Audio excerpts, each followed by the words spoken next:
Hi everyone, this is Dave from Junk Journal Davao, and I'm back for the part 3 video on the making of the Elizabeth giveaway journal.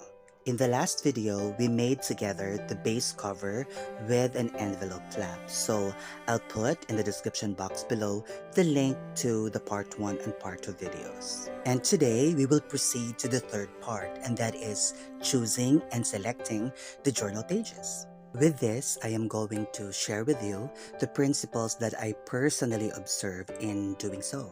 So for me, the very key to achieving a good selection of journal pages is variation. So I follow 3 elements of variation.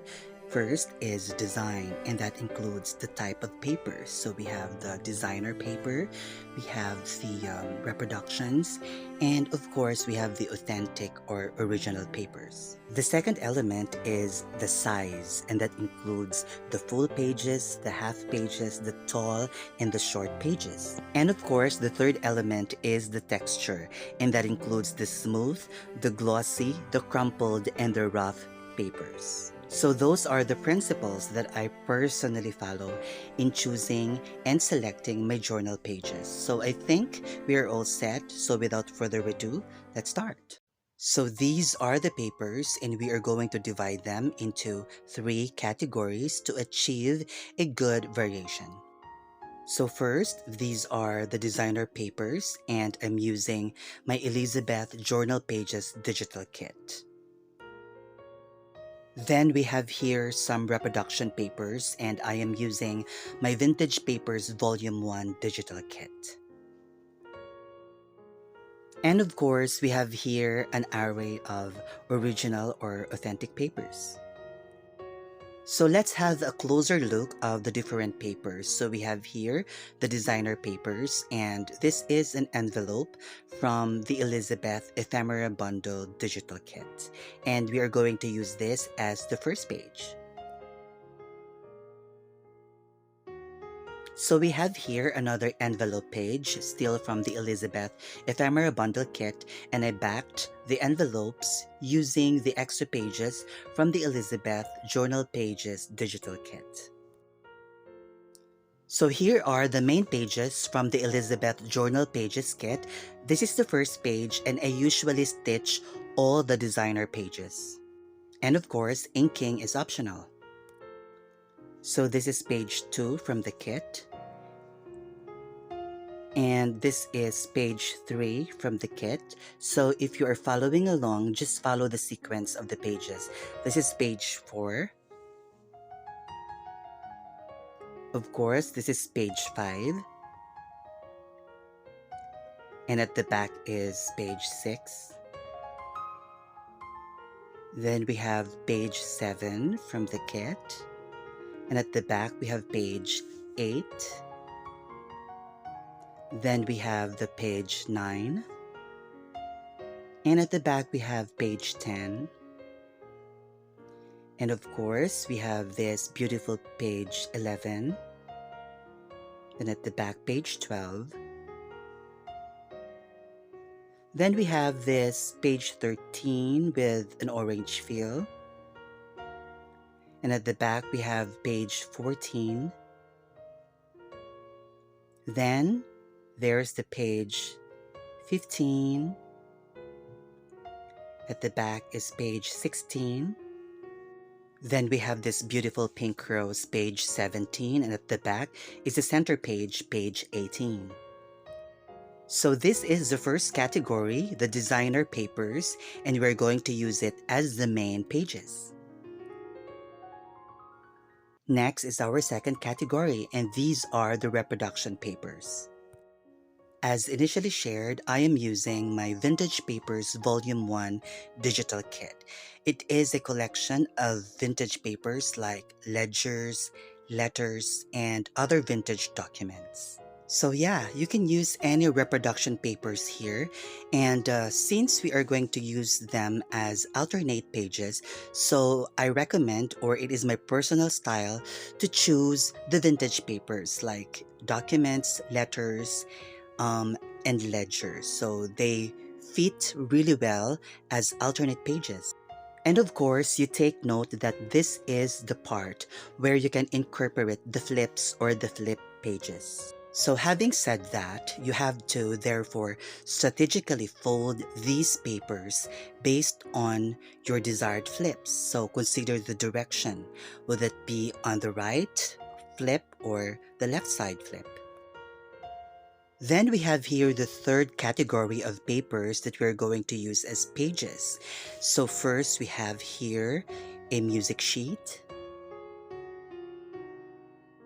Then we also have a pink CD case, and I already stitched those sides except for the opening where you are going to insert or put the ephemera. And we also have here a brown envelope, and I love using window envelopes with like an acetate.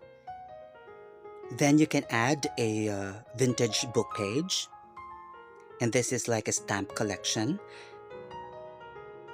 Then you can also add a coffee dyed page from a coloring book.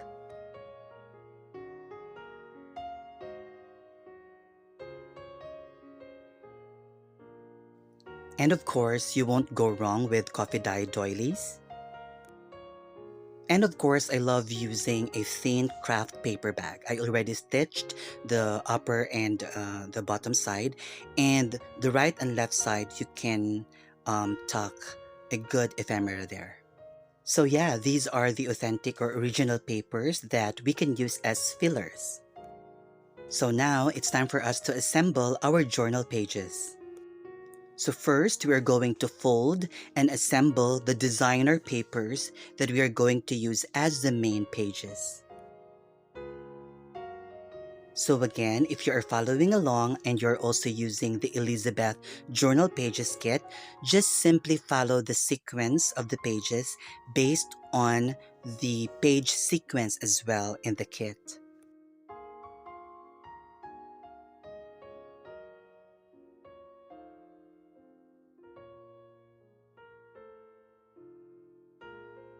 So after we assembled the designer papers as the main pages, we are going to insert next the reproductions as alternate pages, and of course the original or the authentic papers as fillers.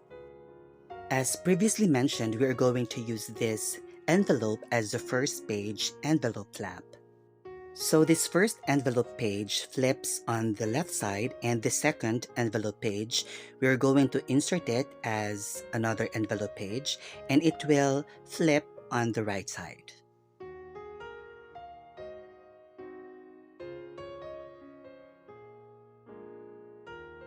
Since our main pages are set, it's time for us to insert the alternate pages and the fillers.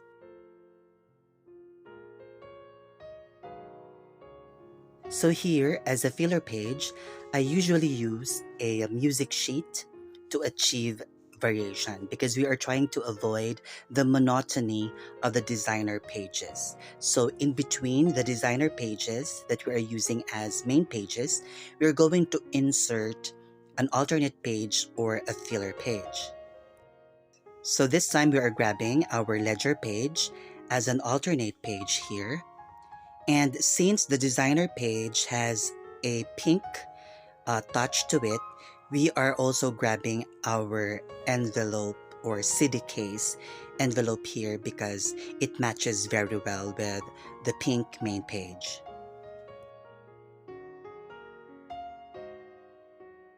So moving forward in this main page with a blue theme, we are going to grab this vintage letter as an alternate page.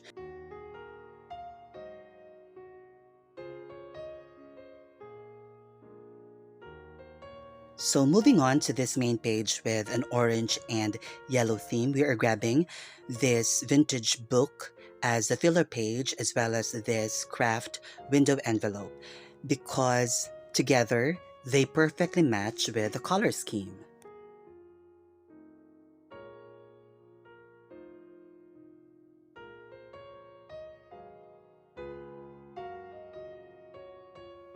So let's continue with the next page. So let's grab this, another alternate page, and it is a railway document, and we are going to use it as an alternate page with a flip.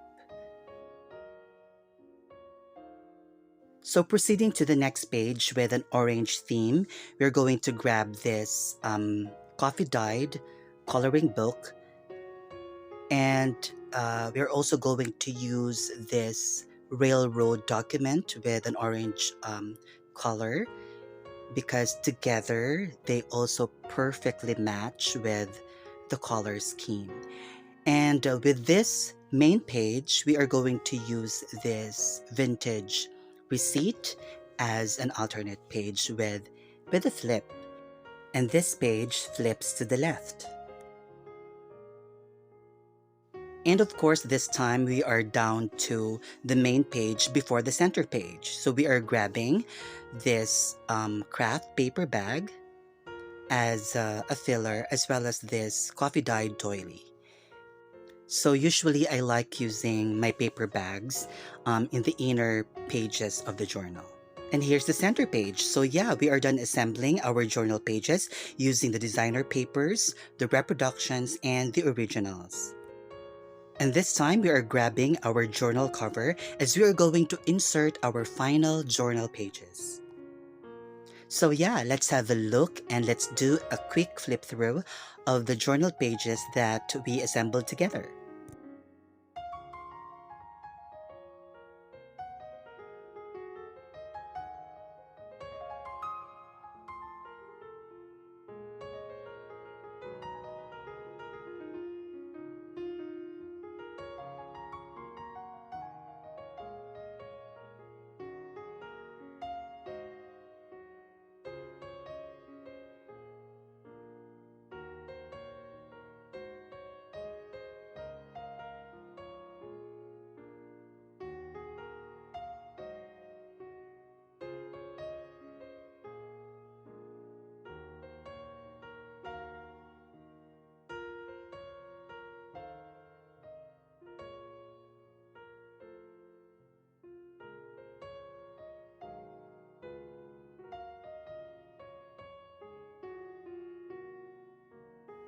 So that's it, guys. This has been the part 3 video on the making of the Elizabeth Journal giveaway. Please stay tuned for the part 4 video as we are going to attach the page tabs. I am going to share with you my personal style as well as the materials that I use to achieve a good variation in attaching page tabs. If you are following along with this series, thank you very much and I truly appreciate it. Also, I'll take this time to thank all my subscribers. Thank you very much for supporting my humble craft. And to those who are taking the time to interact and leave their beautiful comments, my deep gratitude and appreciation to all of you. Thank you very much for watching. See you again in my next video. Take care.